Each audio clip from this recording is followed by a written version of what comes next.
I'm most definitely gonna release an EP Right. later this year. I'm crossing my fingers. I don't have the date yet, but later this year, I'm most definitely gonna be releasing my EP, and I'm so excited. That's awesome. There's no name yet, is there?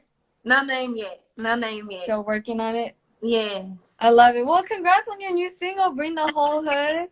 Yes. Honestly, I love it. I wasn't expecting like the chorus to hit and like the grandiose like instrumentation. That was dope. That was super Yes. dope. Thank you. I wrote Bring the Whole Hood in April of 2018 after I won the show. I won the four in on February 8th, 2018. Right. And I recorded with Megan on April 9th, and we wrote that song together. And that experience was so amazing. And God is so faithful because now I had to wait 2 years. My Right. song is already done and everything, but God wanted me to release that song now and this time. And this couldn't have been the most perfect time for me to release that song. That's true. But damn, you were sitting on it. I would imagine once you won, you would have released that shit.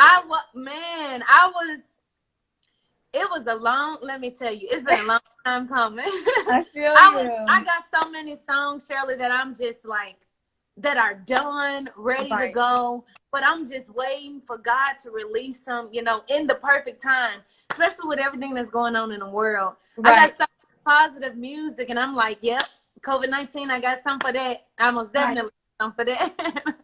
That's fire. I mean, I feel like every song you're sitting on is this fire.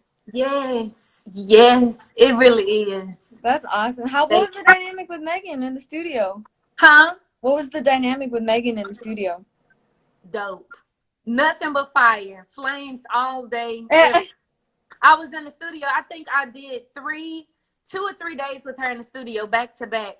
And I remember when we were writing Bring the Whole Hood, I remember her asking me, she said, Evvie, what do you want to talk about? Like, forget what everybody else wants you to sing about. What do you want to talk about? Right. I said, Megan, I want something that is positive, inspirational, but I want people to know who I am. I want people to know that I'm from Memphis, Tennessee, that I'm the youngest of 7. I come from a big family. Right. I wanted people to know me. I want that, and the song really did turn out to be an autobiographical song for me that tells people literally everything about me. No, that's fire. Is that off the rip? You say you grew up in Memphis. You're with a big 7 kids, and you're the baby. What was that like, just being the youngest out of 7? That's a lot of siblings. It was amazing. It was a blessing because I never really grew up with friends because I didn't grow up with like friends, like best friends and stuff like that, because I had 6 siblings, so that looked out for me. And we're all I think my oldest brother is 35, 36, and I'm 20, the baby. So it's 7 of us in that time span. So just imagine, like on Christmases and Thanksgiving, my mama had a whole football team. That's crazy. I imagine they're all so proud of baby sis, though. Yes, they are. That's awesome. What were you praying for then? Huh? What were you praying for then? I know in the record you said you were praying. Yeah. When you're talking about, because I'm always praying for God's and guidance. Just like back then when you were coming up, like what were you praying for? What were you envisioning for yourself? Everything. I mean, since I was a little girl growing up in Memphis, Tennessee, in the church, I've always known, okay, I want to be a singer. I want to be a professional singer, but I don't want to just be any singer. I want to be a singer that goes down in history as like one of the best and the greats, because not only does her music sound good, not only can she perform, not only can she dance, but she is relatable. Her music is relatable. Like, I can listen to her and I can feel it and I want to listen to it. Like, her music ain't gonna make me want to fight. It ain't gonna make me want to it's not gonna make the evil in me arise. It's gonna make positivity just flow through my life. That's always been my goal. My goal has also been, to give my mama a house. That's been my goal. And I put it in the song. Right. Yeah. And has that happened? That's happened? It hasn't happened yet. Okay. But I claim it right now in the name of Jesus that it happens. in his Right. timing. Yes. Fire. You said bring the evil in you. I feel like there is no evil in you, girl. Well, no, no, no. I was saying I don't want music to I don't want my music to ever have, because there's a lot of evil music out here. Facts. Super People, facts. yeah, that make people feel bad about themselves, degrading Facts. music, women and stuff like that. You know, I mean, it's I guess, whatever rock your boat, listen, rock Right. it. I'm not trying to, I want to be on a whole different trend, a whole different vibration, Right. than everybody else in the world. That's what's important, you know. Definitely. How does it feel to have, Fergie reposting your song saying she I loves know, it? man, Fergie That's is, so dope. that is like, I call her my industry mama. Fergie is like Aw. she's so sweet. When I was on the show, they took out so much stuff that actually happened live. But I remember when I did when me and Javaya were competing, and Diddy, Megan, DJ Khaled, they were trying to see who was going to win, who they were going to let through to the next round and stuff. And I remember Fergie just grabbing both of our hands, and she just started praying. And for Oh her my to gosh, my heart. yes, and for her to repost Bring the Whole Hood, for her to even love the song, first of all, you're talking about Fergalicious definition. Yeah. For her to even love my music, I'm just like, man, God is so good. And Right. then I'm still in communication with Megan, still in communication with Diddy. Life is amazing. Right. It really is. That's beautiful. I love it. What does it mean to just have a platform to promote positivity and upliftment?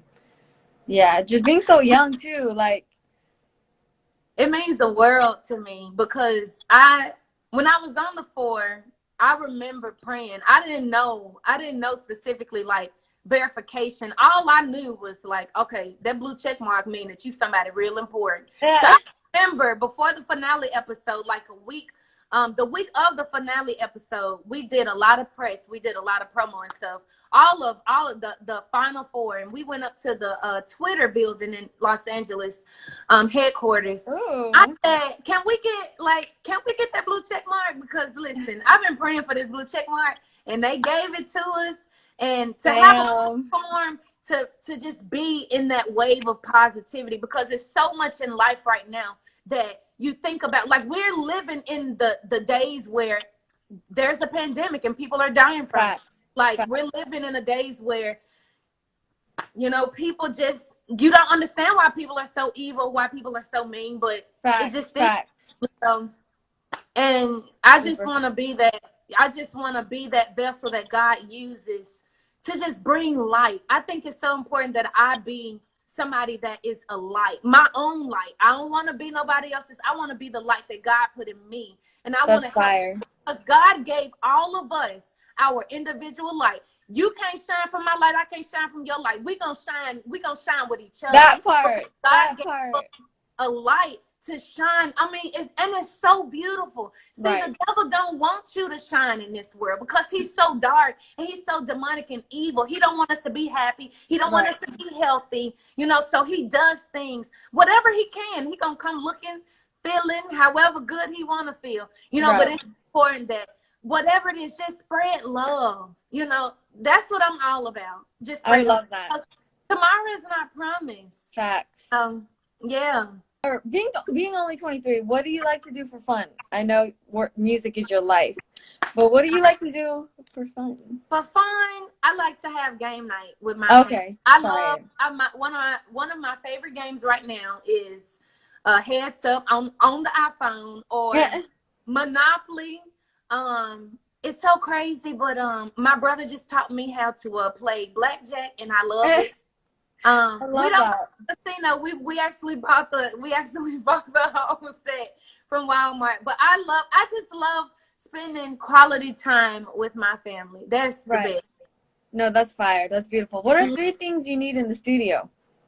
3 things I need in the studio: hot water and honey for me, a heater in the booth. Facts. And what else do I need? Candles. Fire. Real good, smell good candles. I love it. I love Candle. What about any collabs? Have you wanted to work with anyone or Absolutely, absolutely. This is gonna sound really crazy, but I would absolutely love for Yo Gotti to get on a song with me. Fire that one That's time what, in Memphis. because we from Memphis.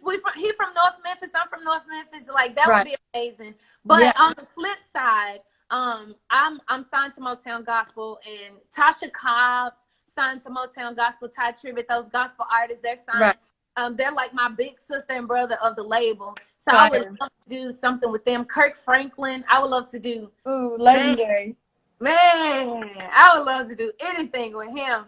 That's and of fire. course, my ultimate, like, even I just want to meet Beyonce. Listen, but if she want to hop on the song, because I know she loves Jesus, she want to hop on the song, or I can hop on the song. Right. That'd be fire. I would love it. I would love that. I love it. What is the best encounter you have with a fan? Oh, let me see. One of the best encounters I've had with a fan was about 2 years ago. And, well, actually, no. I've had a lot of amazing encounters with my fans, with my supporters, through my DM. And one story that spoke out to me, man, it was this young girl. And I think her boyfriend had just been in a really horrible accident, and she was pregnant. And she was asking me, Evvie, like, can you pray with me? Can you just some encouraging scriptures? You know, because right now, like, I real deal feel like taking my life. That's how I am right now. Right. And so I sent her some scriptures. I sent her some voice memos, and she was so excited that we were talking and stuff. But it was more of a privilege to me, because you're talking to somebody that's going through something that I can't even relate to feeling like so lost and feeling so down and empty. But the fact that my faith and my relationship with Christ can speak for itself, and it can speak into other people's lives. I was like, girl, that ain't nothing but the enemy. Anything in your mind telling you to kill yourself, that ain't nothing but the enemy telling you. And that gives you, that moment right there needs to give you the opportunity to go in your closet, go in a room in your house, and just sit down and just ask God to help you. Literally. And in those moments, man, it's the best.